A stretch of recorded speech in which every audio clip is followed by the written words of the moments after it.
Welcome to the Entrepreneur's MBA, bringing you lessons from real-life entrepreneurs they don't teach in business school. Here's your host, business coach and marketing strategist, Adam Kipnes. Hello, everybody, and welcome back to the Entrepreneur's MBA, business lessons that you just can't learn in school. Appreciate you taking the time to listen today. As always, we're trying to bring ideas and benefits and things you can do in your business to you so you can implement them and have future success. What I do is really focused on getting new clients, new business, without spending a ton of money on marketing or advertising. And I definitely encourage you to go to Free Book from Adam and download my book. There are 8 ways to grow your business, get more clients without spending money on marketing or advertising. But there's so much more to having a business and running a business than just getting more clients. A lot of it is how we show up, about being authentic, about how we work day to day and being our best self. And I'm really excited to have our guest today who focuses on that specifically. He's the author of 4 books. Mike Robbins is here with us today. As I said, he's written 4 books, his latest on Bring Your Whole Self to Work. He's also a well-known motivational keynote speaker, an expert in emotional intelligence, and has worked with some of our nation's biggest companies. Thanks for being here, Mike. I appreciate it. Absolutely, Adam. Thanks for having me. You're very welcome. And I definitely want to dig into the emotional intelligence side of it in a second, but I wanted to start with sort of your entrepreneurial journey that started 17 years ago. You had a prior career in baseball, and then you moved on to the entrepreneurial side. Was that something that you had in mind always, or did it come about in a different way? Well, I spent all my young life and into my early adulthood as a baseball player. I got drafted out of Stanford by the Kansas City Royals and signed a contract with the Royals and ended up getting injured as a pitcher. I got hurt when I was in the minor leagues, but I basically started playing baseball at the age of 7. Got injured my 3rd season in the minors with Kansas City when I was 23, and then 3 surgeries, and a couple of years later had to retire when I was 25. And I don't really think I had no sense of entrepreneurial journey or anything. It was really just like I was an athlete trying to get really good at this one particular thing, and then I got injured, and then I was like, well, man, what am I going to do with my life now, right? I have to make a living. I have to so my mentality was more about go get a job. I wasn't really raised with entrepreneurial ideas or start your own business, or even, my mother worked for herself as a wholesale sales rep, but wasn't really an entrepreneur. It was more just like she didn't really want to have a boss. And my dad, my folks split up when I was 3. My dad was in radio and television. He was on the air. So anyway, I ended up getting a job working in the tech world. It's about 20 years ago. The .com boom was kind of happening here in the San Francisco Bay Area where I still live and where I grew up. So I worked for a couple years in online ad sales, and then got laid off in 2000 when the NASDAQ crashed and the .com bubble burst, and I was sort of out of work. And that was actually what ultimately is what put me on the entrepreneurial path. But it was kind of I had a mentor of mine say, well, what do you really want to do? And I said, well, I really want to speak and write and coach people and try to inspire people. And he was like, great, you should go do that. And I'm like, now? And he said, yeah. And I was like, well, I'm 26 years old and I don't know anything about how you start doing this. And, and he was like, well, you could wait till you figured it out, or you could just figure it out now. So that was kind of the pep talk that I got that sort of launched me into this direction. But, I know a heck of a lot more now looking back than I knew then. But that was kind of my entry into the swimming pool of entrepreneurship, so to speak. And it's interesting that you say that, because so many people find themselves on an entrepreneurial path rather than saying, I'm going to go start a business. Either they're in a career and it naturally transitions to taking on additional clients, and that's what I did in my world. Or they get laid off, and you had, obviously laid off in sort of 2 different ways. You couldn't play baseball anymore, and then the tech world where you were went away. Right. And so you had to go out and make a living. And so you've gone from there and you've worked with Google, Wells Fargo, Microsoft, Schwab, eBay, baseball teams. You've been on TV. You've been in the nation's highest publications. Yes. So who was your first client, whether by just area, you don't have to give the name if you don't want to, but how do you go from your first client to walking into a Google and saying, all right, I'm here to help? Right. Well, like everything, and like it was a journey, right? I mean, so my process, so this is 2000 when I get laid off from my, internet job. And it was around that fall, I had that conversation with my mentor. I met my now wife, Michelle, and I have been together for 18 years, and she had started her own business. She had a staffing company. And she was the one that really encouraged me, like, you can totally do this. You have what it takes. You're passionate about it. So 2001, I decided to start my own business. That was kind of like, okay, I'm going to do this. I'm going to be a motivational speaker. I'm going to be a coach. I'm going to hopefully learn how to write and figure out how I can get published. And I decided to kind of take the sort of fake it till you make it approach, and I was reading some books about, hey, here's how you make things happen, is you got to sort of act like it's already happening. And anyway, the long and the short of it was I ended up at a networking event, had some business cards that I was handing out, gave one of my cards to somebody who ended up working for a company called Sutter Health that's here in California. It's like medical centers, hospitals all up and down the state, and, told her I was a motivational speaker, which was true. I'd given a couple of talks, but no one had actually paid me. And we hit it off and got to, exchange cards, and she seemed to like me, and I followed up with an email and thought, hey, she's a good contact to have in maybe 6 months to a year. If I really get this business off the ground, I'll give her a shout. Well, she calls me out of the blue a couple weeks later and like, oh, Mike, we got a thing, and there's a meeting at one of our hospitals, and the speaker just canceled, and the CEO called me all stressed out, and I told him, don't worry, I got a great guy. And I was like, oh my God, so I literally, this opportunity just fell into my lap to go do this speaking engagement for this company just a couple months in. And I was super nervous, and it wasn't the best one that I ever did by any stretch, but going to do that and actually getting paid to do that made me realize, oh, you know what? This takes some skill and some focus and some attention, and I got some things to work on and learn, but this isn't actually as hard as I thought it would be. You know what I mean? And so it was kind of a journey of that over the first few years for me, using my network. I mean, you mentioned as the intro to the show about marketing without spending a lot of money on marketing, so to speak. I mean, I'm 17, almost 18 years into my business. Like, most of the business that I was able to generate early on, even when it was lean in those days, came from relationships and people that I knew. All these years later, most of the engagements, speaking engagements and other opportunities I get to consult and coach and work with some of my clients, they come from people either seeing me speak or knowing me or having some personal interaction with me. And so, the confidence to walk into a place like Google or any of the other clients that I have now comes from, the years of experience that I have, but also realizing at the end of the day, a lot of the stuff that I write about and speak about and teach, I think of it as sort of, personal life skills that are sort of important for everything that we do. And no matter how successful a company is or an individual is, like, we all need help and support in those areas. So I just try to show up and share what I know and what I've learned as authentically as I can and trust that it'll resonate with other people because, without oversimplifying it, I just sort of feel like people are people wherever you go. Yeah, whether they're in large businesses or whether they're running their own business, you need some of the soft skills, focusing on the good stuff, focus on the good stuff, which is one of your books. Being yourself, everyone is taken is another of your books, and that's huge, obviously, in the entrepreneurial world because so many people try and be somebody else. And their business never gets going. So for our audience, and most of the audience are newer entrepreneurs and a lot of solopreneurs or people with just small offices like yourself. Yes. How do those two things really translate well to the person working by themselves or maybe with one or two other people? Well, I think there's a number of things.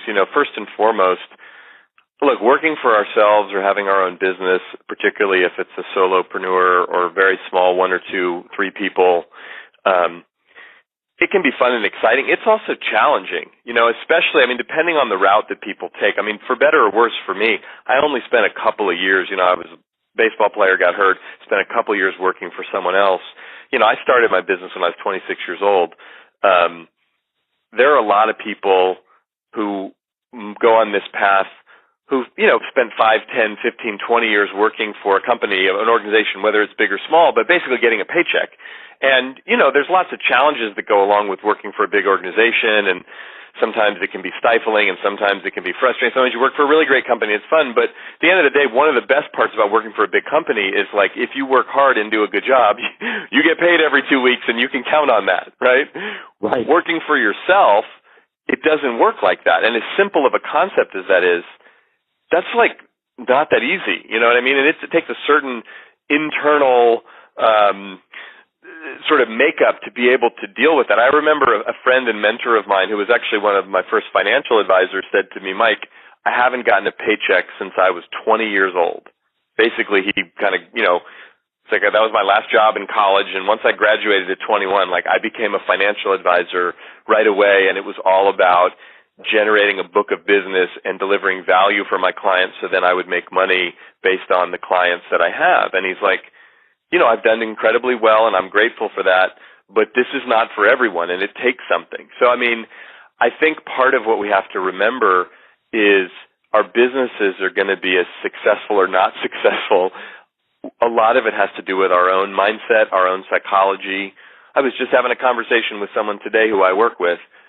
All these years in this business and all the things I know about myself and about the business, like, I can see some of both the strengths and the weaknesses of the business really have to do with my own personal strengths and weaknesses. And so one of the things we have to do as solopreneurs or entrepreneurs with very small businesses is get as much support and mentorship around us as we can. Ideas, even people listening to you and listening to your podcast, it's like, where can I get ideas and inspiration that are going to help me position myself and my business to be as successful as possible? And along those lines, the most of these successful entrepreneurs that you meet, especially solopreneurs, push themselves to make it successful. There are ups and downs, but they're the driving force behind the ultimate success of the business. Yes. And your new book, Bring Your Whole Self to Work. Yes. Where is the balance? Because a lot of those strong personalities and people that push and drive to make their business successful, sometimes they over push, and that can become a flaw when they start to bring employees in or when they have staff or teammates. How do you bring your whole self to work but not overdo it? Well, I think actually part of bringing our whole selves to work is realizing that we have to have some balance and some sense of equilibrium. Look, for better or worse, the way we work today, you could work all day, every day, and not only never get everything done, but just make yourself crazy. I've just recently, over the course of the last month or so, my book came out May 1st, and there was a lot of, as you can imagine, there's a lot that goes into not only writing the book, but then releasing the book and launching the book and new websites to build and new people to bring on board to the team, all kinds of stuff going on. And it's exciting. It's fun. I'm really, I love that. And there's an element of it that's exhausting. And even though I've done it, this is my 4th book, this is not my first rodeo, it's like no matter how much I prepare and try to manage and pace myself, there's a part of it that just, it takes a certain amount of energy and effort to do that. And as the dust was settling and we were getting, a few months past the launch, it was like, I need to take a break. We need to take some vacation. Our girls who are 12 and 9 are out of school. And, but I noticed that we went away on a trip, and this is not the first time I've noticed this, but like, whoa, it's sometimes hard for me, and I'm not alone in this, to really unplug and unwind and disengage from the work. Because A, I love the work that I do, and B, as an entrepreneur, and particularly when we have a very small business, if there's not a huge team involved, if you have a company that has 15, 20, 30, 50, 100 people, even if you run the company and started the company, ideally, unless you absolutely micromanage everyone, you can go away for a day or a week or even 2 weeks, and hopefully the business is not going to shut down without you there. And if it is, you probably need to relook at how it's set up. If you run your own business as a solopreneur, or maybe you have one other support person or admin person, or maybe there's 2 or 3 of you. It's a very small business, and you're the primary generator of the business and the service or the product that's being, created and is coming all through you. It's that much harder to step out of and away from the business, although it's that much more important. You know what I mean? So a lot of us, I think, are constantly managing the balance of that. And look, we all know what it's like when we get ourselves burned out and we get ourselves stressed out. It's like, not only are we not that fun to be around, but we're not as effective. So bring our whole selves to work doesn't mean that we work like crazy. It actually means that we bring our whole heart and soul to what we do, and we're passionate about it, but we also have some understanding of some healthy boundaries and how we need to take breaks and disengage from time to time as well. Oh, I definitely appreciate the way you said that, and I want to encourage everyone to go out and get his book and read his book. I haven't read this one, but I've read 2 of your past books. So without giving everything away, because we want people to read it, how do you do that? How do you step away? Because you've got essentially 3 different lines of business. You've got your speaking business, you've got your consulting and coaching business within organizations, and then you've got the book business. So you've got 3 different businesses, all with different rules. How do you step away and get yourself out of it and allow it to continue for the week that you unplug? Right. Well, it's a challenge. I mean, I'm thankful that I have some really good people on my team, in particular Meredith, who's our director of operations, who, she can kind of run the show and hold the fort down while I'm gone. And it's a process over the years, just with her personally, but also in general, me. And this hasn't always been my strong suit, and it's still at times a challenge, is to trust and just let it go and trust, you know what, most of the things that are really important to keep the business going, they'll be fine if I step away for a day or a week or even more. And I think, again, it's a personal process and journey for each and every one of us to do. But I know for myself, too, given the work that I do, given the passion that I put into it, the intensity of the work, and the fact that it calls upon me to have to generate new ideas and new content as I'm writing and doing the different things that I do, I need that time away as well, both not only to recharge and have fun and hang out with my family and do all the things we normally do, whatever kind of work we do, but for me to be refreshed and engaged in the work that I do. And that's an important reminder. I also think it's important, I know this is true for me and most of the people that I work with who have some success in this area, is, again, we have to have good mentors and coaches and support systems outside of ourselves who can notice things about us that we may not be able to. I mean, sometimes what makes a really great entrepreneur is someone who's got some passion, who's fired up, but kind of what you alluded to before, it also can make us a little crazy, if you will. And what helps for me is to have my wife or my friends or a mastermind group that I'm in or a support group that can, just give me hey, Mike, it seemed like you got your head up your you-know-what right now. Like, why don't you take a break? Why don't you take a day? Why don't, and it's like, oh, geez, not that I'm not self-aware. I think I am to some degree, but we all have blind spots and we all need support. And so much of what I wrote about in Bring Your Whole Self to Work is about different ways that we can, both in our professional lives, but also in our personal lives, make sure that we get the support that we need. Because sometimes, again, we don't realize that we're burned out or stressed out until it's a little too late. You know what I mean? Yeah, very much so. And when you take advice from others or when you hire a coach, you need to have some level of vulnerability because you don't know what they're going to say and how you're going to react to that. And you write about that in your book. Why is vulnerability so important in bringing your whole self to work, whether it's at a corporation or whether it's your own business? Right. Well, I like, there's the definition of vulnerability that I really like is from Dr. Brené Brown from the University of Houston. She's been studying vulnerability and other human emotions for over a decade, and she defines vulnerability this way. She says vulnerability is emotional exposure, risk, and uncertainty.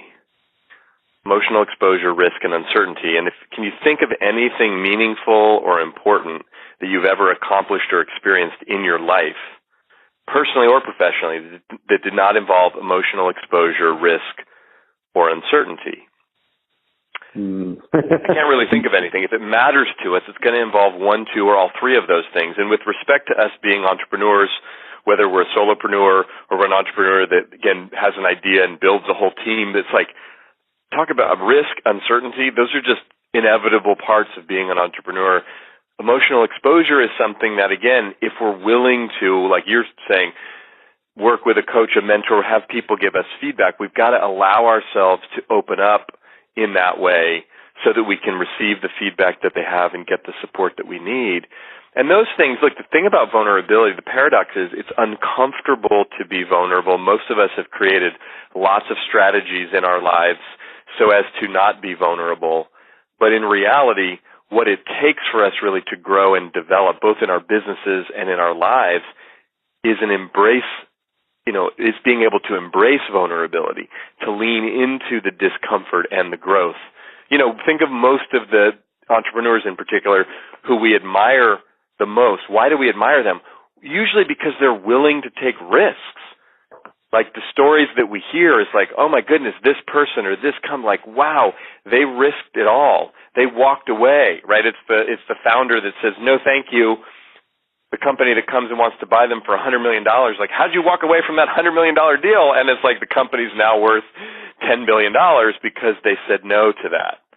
No, most of us aren't dealing at that scale and that scope, but it's even, and in my own business, am I willing to say no to something because the reason to say yes is simply based on fear, right? Going back to the conversation from earlier, when we don't get a paycheck, every solopreneur that I know, myself included, especially as we're starting out, has to deal with that, oh, this is uncomfortable, I don't know where the money's coming from, and then as we start to grow a little bit, we start saying yes to things, and yeah, it's exciting to say yes, and hey, I've got a client, and hey, they're on board, but you know what? This isn't the kind of client I really want to work with, or this isn't the kind of work I really want to be doing, or this isn't the amount of money I think I should be getting paid for this, particularly if it's a service business.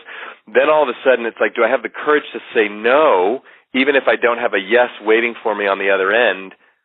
Because saying yes at that lower level then keeps me stuck, right? I mean, these are all coming back to like, this is all a mental, emotional process more than even a business or practical one.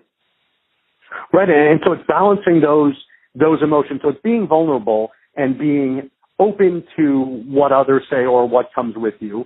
It's understanding where you want to go and what opportunities are there and saying yes to the right ones and no to the wrong ones. But then there's the emotional or emotional intelligence portion of it, of how you react and move forward. And so it's a lot of a path. How do you see, or how do you help people on that intelligence side and really understanding without reacting? Right. Well, and it's a process, and it's like emotional intelligence really has two aspects to it, right? It's like there's a self part of it, it's self-awareness and self-management. So being aware of ourselves, being able to manage ourselves. One of the things on that side of emotional intelligence I'm constantly doing in my own life, and when I'm coaching people and working with people, is like make a commitment to our own personal growth and development as an ongoing practice. It's not a destination. It's just like physical fitness, right? We don't go to the gym or have a great workout or go for a long run and get to the end of it and go, okay, I'm in shape, I'm good. Done with that, cross that off the list. No, it's like you incorporate that into life. It's like if I'm going to be healthy, I have to figure out how to have healthy practices as a lifestyle. Same thing with personal growth and development. Am I constantly learning and growing? Am I getting feedback? Am I allowing myself to be coached? Am I looking for different ways to be inspired to learn all kinds of stuff? And then how do I manage that? What practices do I have to manage myself? Do I have maybe a meditation practice? Do I have a journaling practice? Again, there's not one size fits all or prescriptive way to do it, but it's a commitment to both learning and deepening our own awareness of ourselves and then figuring out how can I master myself, if you will. You think about great athletes. What do great athletes do? Well, they have some talent and then they work on getting better with the talent and maximizing the talent, but it's also about being able to, in those big moments in the game, in the competition, being able to stay calm and aware of what's happening, even as things are moving really fast, right? I mean, that's the sign of a really great athlete, is watching them in the midst of that. I love to watch athletes in different sports. It's like, wow, how does Tom Brady do that? How does Steph Curry do that? Whoever it might be that you look at and say, how are they able to, that's a self-awareness, self-management. The other side of emotional intelligence is about other people, and that's social awareness and relationship management, right? So it's becoming more aware, being more mindful and empathetic with other people, listening to other people, trying to understand different perspectives, even with people who look and act and think and operate very differently than we do. So when I'm coaching people on that front and that side, and myself included, it's like, put yourself out there in different situations, be curious when you're around different types of people, read things and watch things and listen to things from people who disagree with you as a way to open and expand your mind, so you realize that the whole world doesn't simply just operate the way that you operate, because that's going to allow you to be more flexible, if you will, in your ability to connect with all different types of people, which is, again, something that's really important in the way that we operate, communicate, and work today in this global world, that even if we're sitting in our spare bedroom in our house running our own little solopreneur business, if we're trying to connect with a wide variety of people through the internet, they're not all going to look like, think like, act like we do. So we have to figure out how to have more understanding and compassion and empathy for all different types of people. And you need to understand all of those in order to be successful. And I love that you went in that direction, because that sort of was going to be my next question. Was you've been a star athlete, and you don't make it as far as you did without being a star athlete, whether it was in high school or college or even on your minor league team. And so you were an individual contributor, but without the team, especially as a pitcher and everyone playing defense behind you, the team's not going to be successful. And now you've got your own business where you're an individual contributor in when you're on stage and when you're consulting, but you've got this team that supports it and makes it work. But you do work with huge companies. You see all three. You see sports, you see the individual small business owner, and then you see these huge companies. I know you can't boil it down to one or two things, but can you try to boil it down to one or two things that sort of fit and bring all of those things together? So you've got the three circles. Where do those things overlap? Yeah.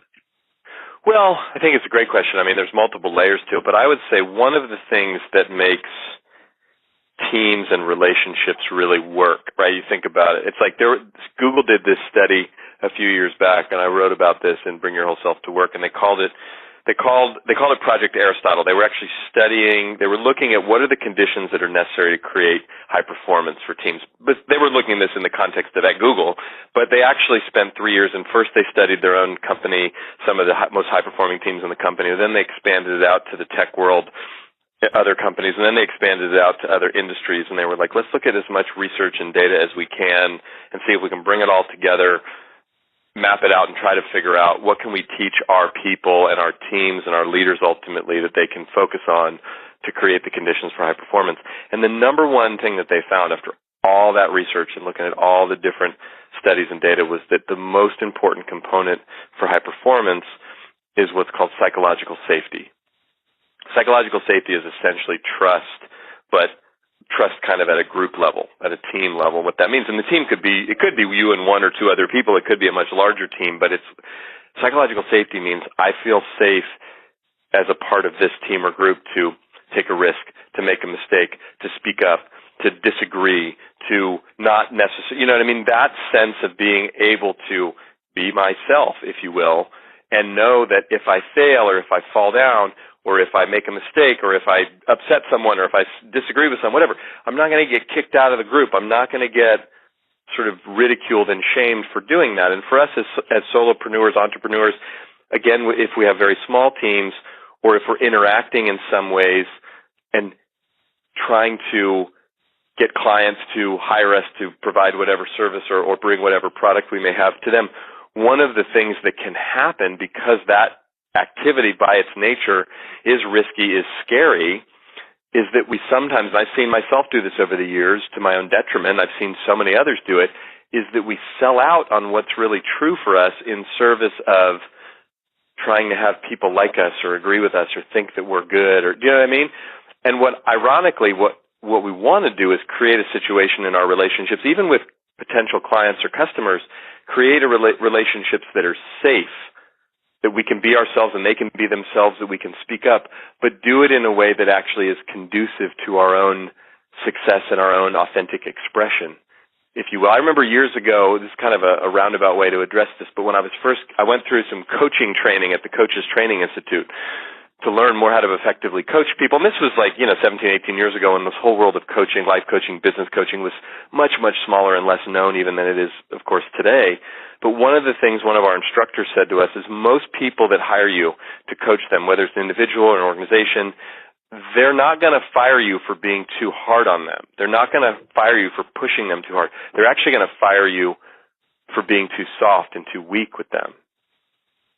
And I remember hearing that, and it was a simple idea, but it was basically the person or the individual or even the company or team is going to hire you because they want you to come in and push them and challenge them.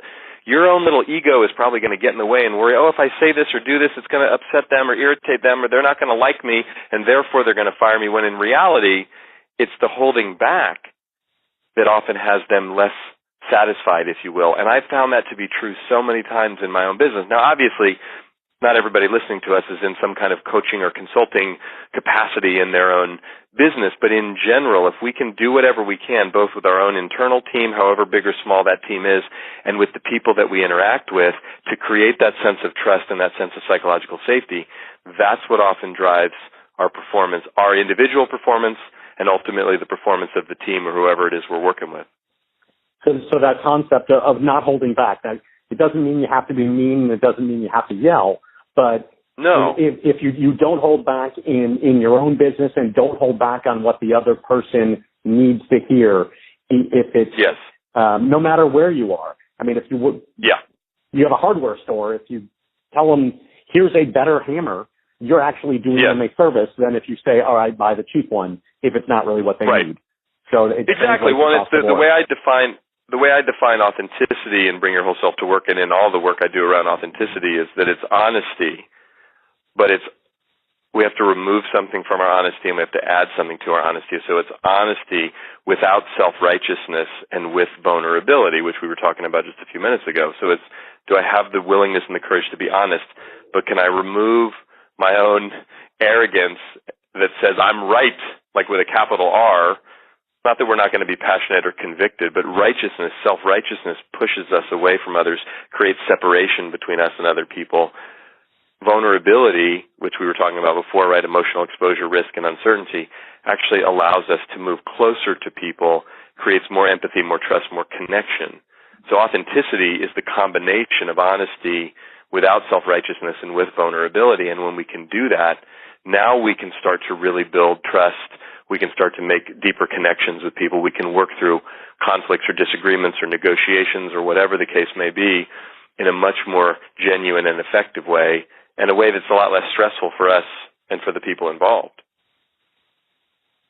That's awesome. I think that's a great place to end, because I think that is something that we can all implement in our businesses, whether it's working with others or sometimes whether it's working with ourselves.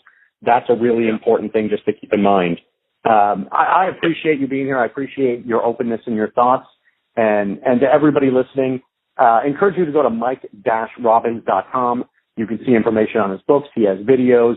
He's got some of the news articles that he's done, the articles that he's written. He's all over the place in terms of radio interviews, print publications, and books, and personal interviews. So I appreciate it. And also, you have a podcast as well. I believe it's the Bring Your Whole Self to Work podcast, correct? It is. So definitely jump on and listen to that. Thanks, everyone, for being here, and thanks, Mike, for your time today. I really appreciate it. Yeah, thanks for having me. You got it. You've been listening to the Entrepreneur's MBA. Download Adam's free book, How to Make More Money in Your Business, at www.freebookfromadam.com.